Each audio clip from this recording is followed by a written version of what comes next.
Hello and welcome to the Soulful of It podcast, where the cosmos meet the cards and the mundane becomes magical. I'm your guide, 𝗘𝗽𝗶𝗀, and this episode is all about the astrology of 2025 with a sprinkle of numerology and tarot always on tap. Now let's fill up your cup until you're soul full of it. 2025 has arrived, and so have we, my fellow mystics. Happy New Year. Many astrologers are saying that this is the year that everything changes, and that's because we have all the outer planets shifting signs, as well as a taste of every planetary retrograde happening this year. This is not your grandma's astrology. We are stepping into transformative times that will set the foundation of how our collective consciousness evolves for years to come. If I were to choose one song to be the theme song of the next 2 decades, it would be This Is What You Came For by Rihanna, because truly the astrology of the next 2 decades, moving from the mid-2020s where we are now, all the way up through the mid-2040s, this is what we came here for. This is why we incarnated into this human experience, or at least this round of it. So before we dig into those astrological highlights, I do want to briefly chat about the numerology and the tarot for the year ahead, so we can keep that in mind as we discuss the transits. So to quickly time travel here together, 2024 is 2 plus 0 plus 2 plus 4, which if you add it up equals 8. So 2024 was an 8 year. And 8 is not only what Eve did, y'all. It's also, in numerology, the number of power and balance. And it's the infinity symbol, which speaks to the cyclical nature of our seasonal shifts, as well as life, death, rebirth, life, death, rebirth, on and on. The 8th card of the major arcana in tarot is strength. So we can look at 2024 as a strength year. Now, I know what you might be thinking when I'm saying 2024 was a year of strength. It's the beginning of the new year. Depending on when you're listening to this, you might not be feeling strong. In fact, you might be feeling sore, because that's how we usually feel after we get a really good workout in, right? We feel really sore and not necessarily any stronger, but it's over time that we look back and go, hold on, I opened that jar of pickles all by my damn self. I am stronger, thank you.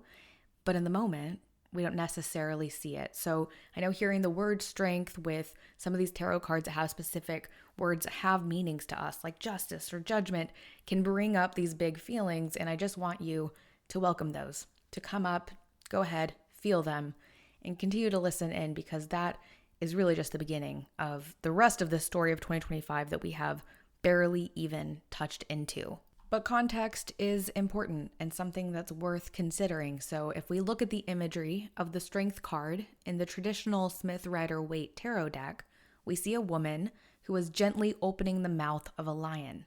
This card largely speaks about having the courage to be vulnerable. Because when we do not fear something, we empower ourselves to interact and engage with it more authentically and compassionately. When you're reflecting on 2024, you can ask yourself, in what ways were you vulnerable? Or how could you be more vulnerable? Would that benefit you? What would that maybe look like as you apply that in 2025, referencing strength as wisdom, like South Node energy, and the Hermit, which is where we're headed, as the North Node, as the destiny, as what wisdom is coming up now in 2025 for us to actively engage with and tap into. And where did I get that from, right? The Hermit? Well, the Hermit is the 9th card of the major arcana.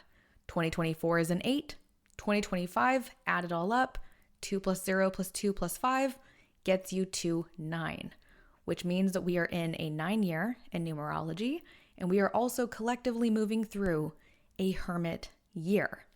So, looking at the imagery of the Hermit card in the traditional Smith-Rider-Waite tarot deck, we see an elderly man who's wearing a hooded cloak walking through the snow.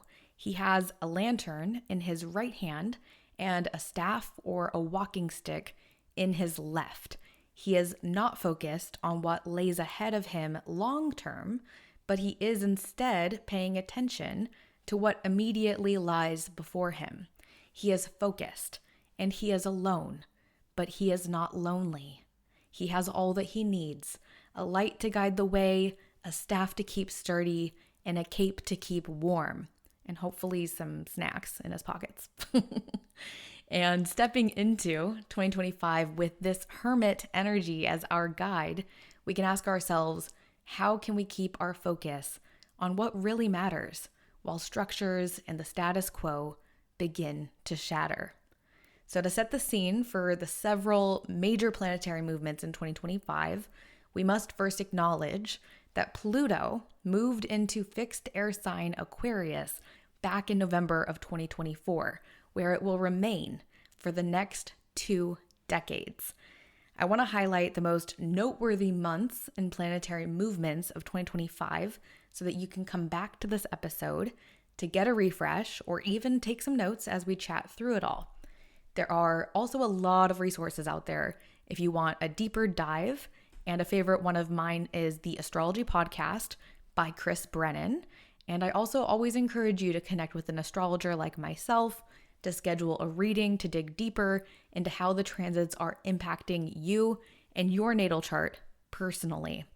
Now, I know that mentioning that is a bit of a can of worms because I don't actively have my books open for readings yet, but what I can tell you is that it is on my to-do list to start offering readings again this winter. So stay tuned for that, and I'll be sure to announce it when it happens. Now, with all of that said, pour yourself a cup of the cosmos, grab your journal, and let's talk about the transits that stand out to me the most this year, starting with Mars stationing direct in Cancer on February 23rd. So this is going to set the scene for forward momentum in the month of March. So this is also when we're going to start to feel more fired up to pursue our New Year's resolutions or goals for the year. It's going to give us a chance to also revisit and re-engage with our Cancer ruled house in our natal charts.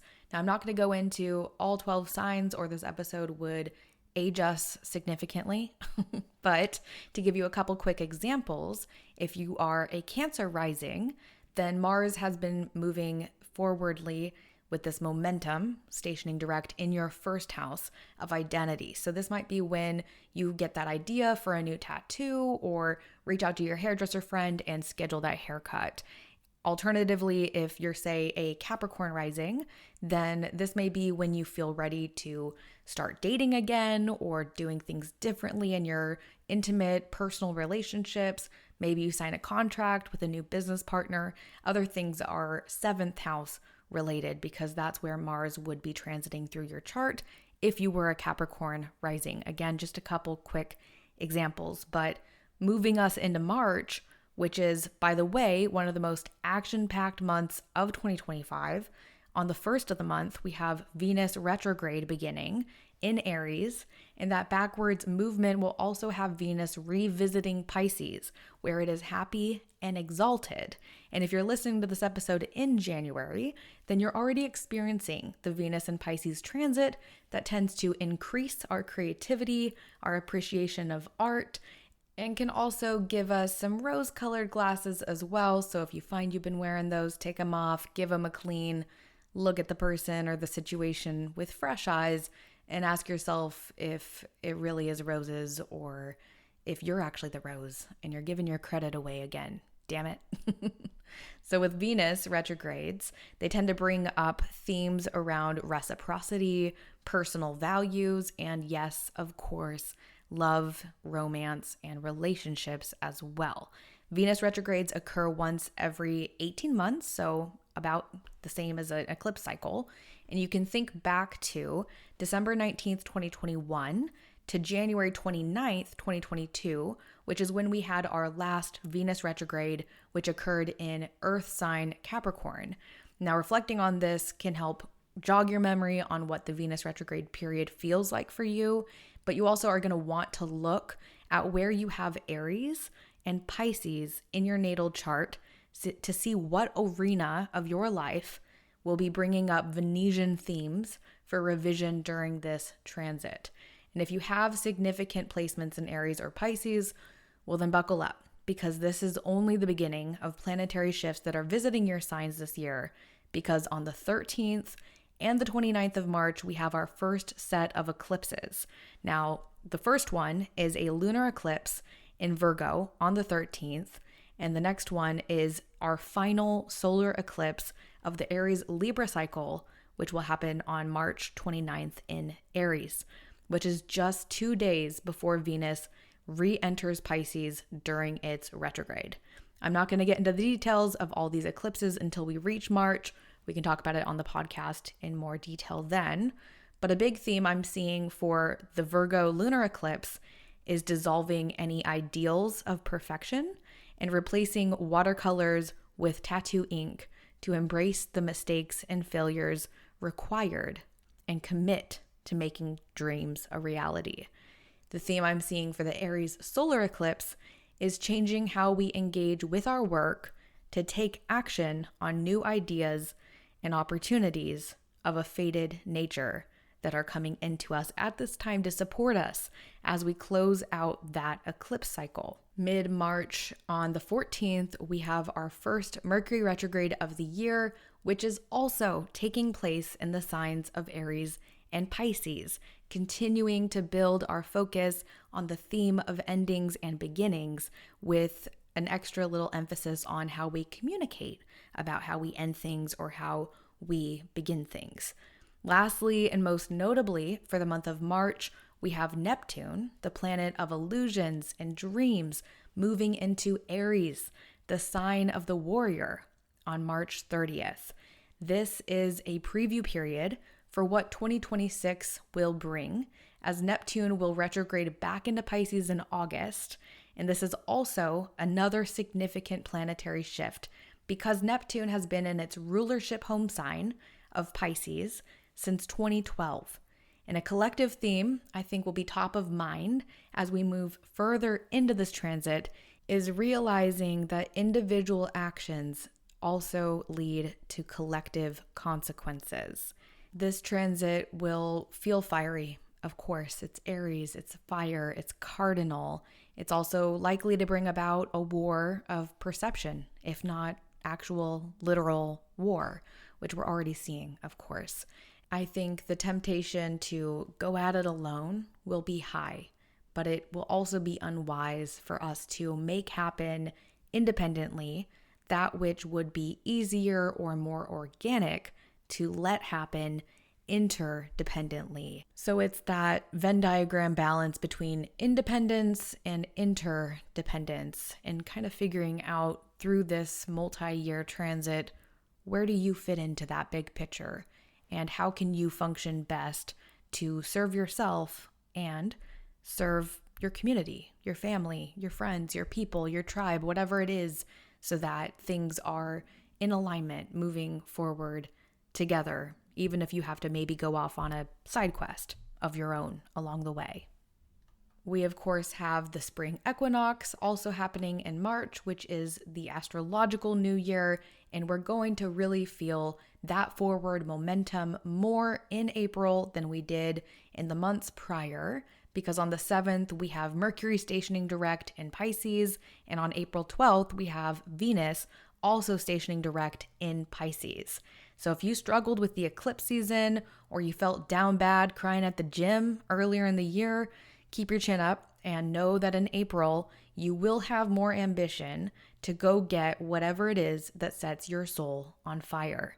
Moving into the month of April on the 18th, we have Mars continuing its movement forward into Leo, which will feel familiar because Mars did transit through Leo during its retrograde period back in December. So it could bring up some similar highs or lows to whatever you encountered in late 2024 and early 2025. And this is a time to revisit that and make something of it. At this point, you may also want to be asking yourself, well, when I express myself in this way and I get that result, Is that actually working out for me? Or could I benefit from changing my actions and behaviors to better align with the outcomes that I am seeking? Very Martian wisdom here. This Leo arena is going to also get an extra push of energy when on April 20th, Mars in Leo is going to form an opposition to Pluto in Aquarius. My cosmic cure for working with this opposition is to remember what is yours and what is not. Collectively, I think we could see some unexpected and pivotal events unfolding and potentially a movement of the people because of the Pluto and Aquarius energy. And I think if that happens, that it will be led by everyday people who are grabbing the mic out of the hands of the 1%, the billionaires, the people who are over here buying our elections in the United States. But I digress. It is giving some Luigi Mangione vibes. With or without the murder, only time will tell. Moving into the month of May on the 24th, we have Saturn entering Aries. This is big, especially for those of you who have been in their Saturn return with your natal Saturn in Pisces. If that's you, then this time period is probably going to feel like a relief. However, as the great philosopher Taylor Swift once said, is it over yet? The answer is no, because Saturn will return to Pisces for one final chapter on September 1st while it's in its retrograde. Saturn in Aries through the summer season will have us feeling the fire of Aries that pushes us to just get going and build our self-confidence by taking Saturnian pathways of hard work and real commitment that challenge us but bring about long-term benefits when navigated well. It's worth mentioning that with Saturn in Aries and Neptune also in Aries, that they will be so closely aligned that they will be in an aspect known as a conjunction in the months of May, June, July, and August. This will bring up themes around dissolving ego as well as any structures that may be built upon a false foundation. It's very Tower card energy, and this planetary alignment makes it into my highlights of 2025 because it's only once every 36 years that Saturn and Neptune meet in the sky.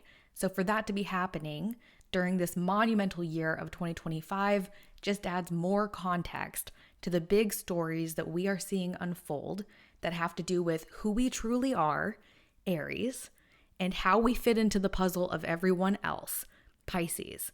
This is the intersection of instinct, Aries, and intuition, Pisces, as well as how we serve ourselves, Aries, and how we serve others, Pisces. Two different sides of the same coin, and yet they are both currency.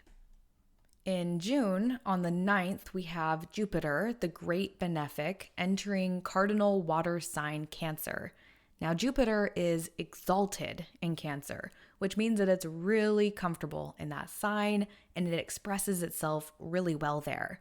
And we're moving from Jupiter and Gemini, which brought a collective expansion of air sign themes like communication and information, into a focus on water sign themes like emotions and expanding how we nurture and caretake for ourselves and others.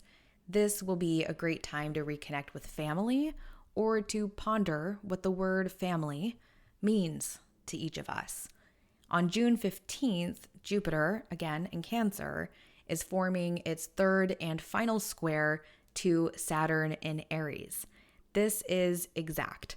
And the last two Jupiter-Saturn squares we had were on August 19th and Christmas Eve, December 24th of 2024.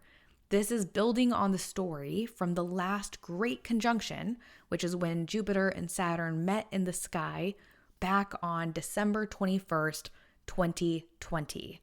And when Jupiter and Saturn interact, it's always about expansion and contraction. Give and take. In order to grow, you also gotta let go sometimes. And if you have, again, the big mutable placements, you probably felt some conflict, you probably felt some tension in the months of August and in the month of December in particular. And those things are gonna come back up in June. And while that might feel awful, if you're looking back not happy about maybe some of the challenges that came up at those times, this is still a great opportunity for you to close that chapter out with class, for you to take the high road, for you to embrace the contraction that's required in order to welcome the expansion that is awaiting you. On June 18th, we then have Jupiter squaring Neptune, which will have us reconsidering core beliefs in contrast to what we are actually manifesting, remembering that thoughts become things. Our imaginations are fertile gardens for all the positive as well as the negative scenarios that our minds can conjure.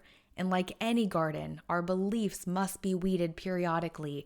And sometimes it's as subtle as coming across a podcast like this that has you thinking about things differently, or as big a reckoning as realizing, wait a second, I think I'm in a cult. It's time to get the Scientology out of here. Whatever it is for you, this time period just before the summer solstice is ripe for building practical spiritual rituals that can support you as you nourish and tend to your own expansion and soul evolution. Stepping further into the summer, on July 7th, Uranus, the planet of innovation and disruption, enters mutable air sign Gemini.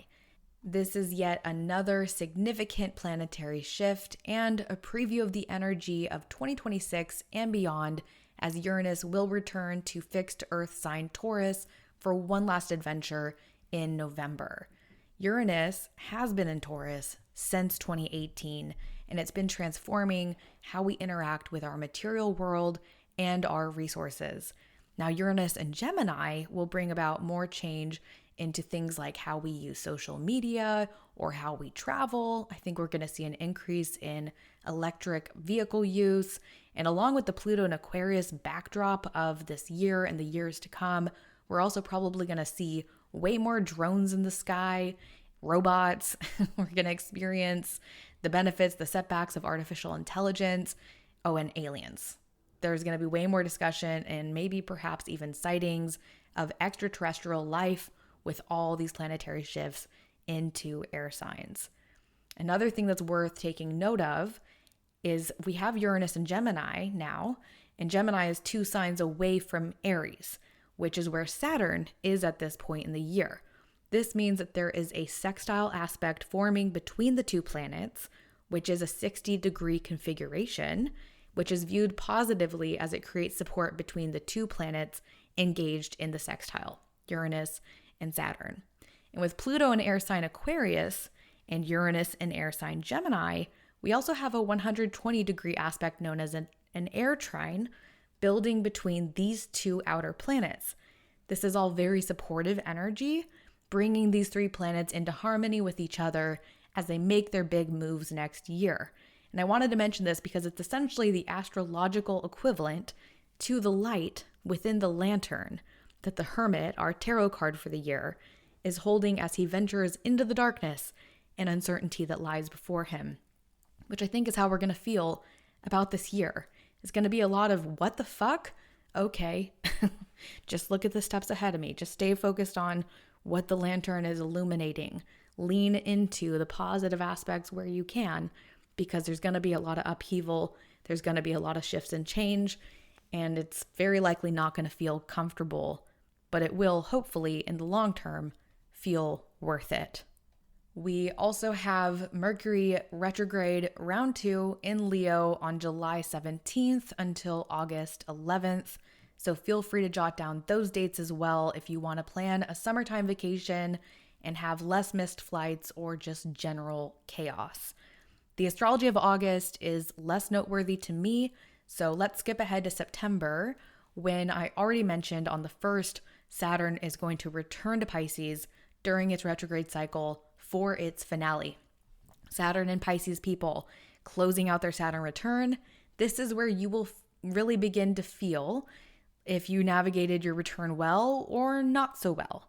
Remember, it's not too late to course correct, and this is a great season to journal about all the lessons that you've learned. Even for those who are not in their Saturn return, there is wisdom in seizing an opportunity to make some lemonade out of life's sour lemons. Then on September 7th, we have the Pisces lunar eclipse. This is the second eclipse season of the year, which is going to bring to our attention what must come to a close in order for something new to take root. Eclipses are catalysts for change. So it's often less of a, I decided I'm ready to let go of, and more of a, okay, I guess that opportunity or relationship or job or whatever it is, poof, it's gone now. So surrender is the key here. And then we have the Virgo solar eclipse on the 21st of September, aka the equinox. And this eclipse is forming a grand trine with Uranus in Gemini and Pluto in Aquarius.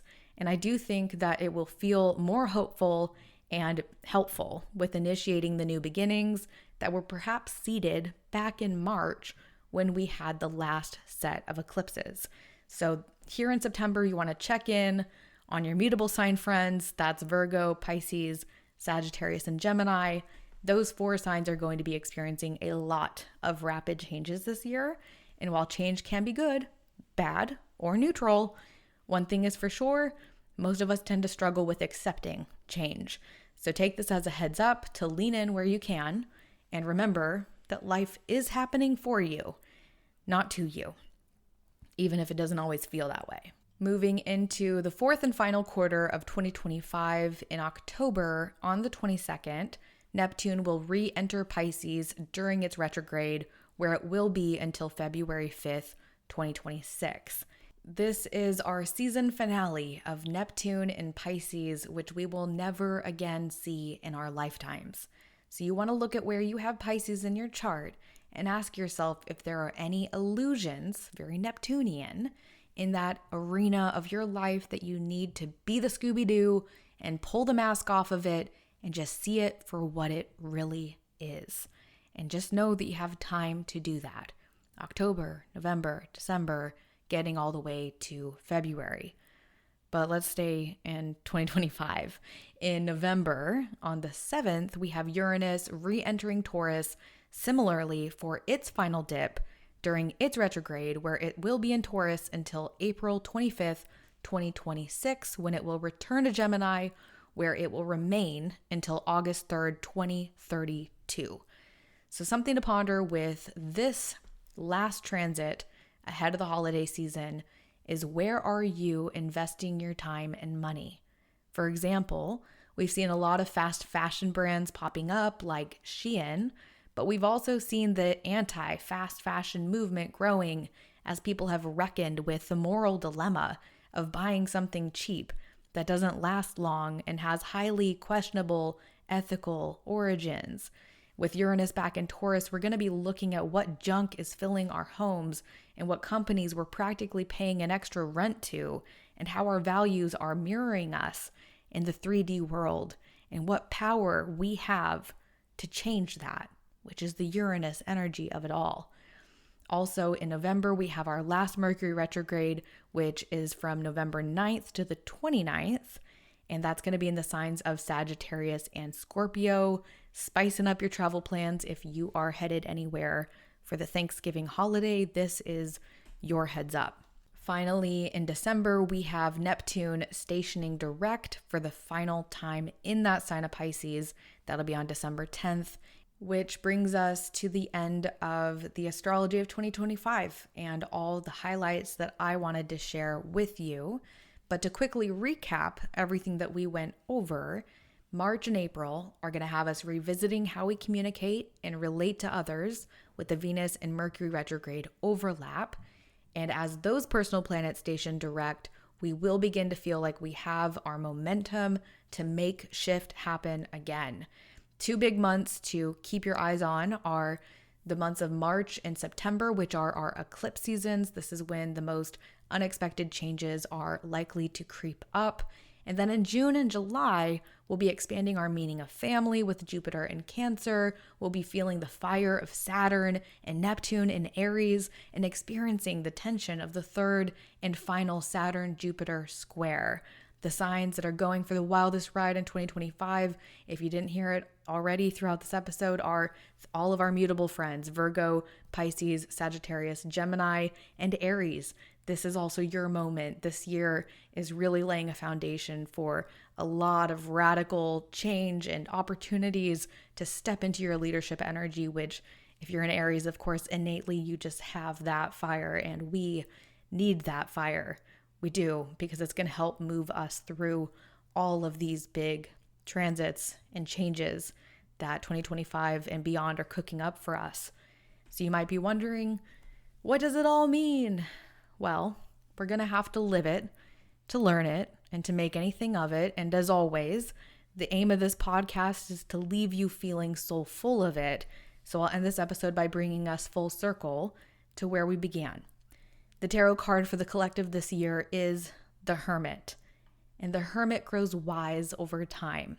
He holds the lantern to light the way, but the lantern does not illuminate the pathway for miles, but rather just the few steps that lie before him. So take it one step at a time. Rest when you need to, but do not pitch a tent in your comfort zone and refuse to come out to work and play as you are meant to. There is so much momentum in this transformational year. What would it look like if you allowed yourself to be curious about what's to come instead of fearful? What if life's greatest peaks and valleys brought you more into your authentic self instead of further into the fold of what society projects onto you? What if you gave yourself permission to be as soft as you are strong? What if you choose internal peace even when there is external chaos? What if this is the year you love yourself more than you ever imagined possible?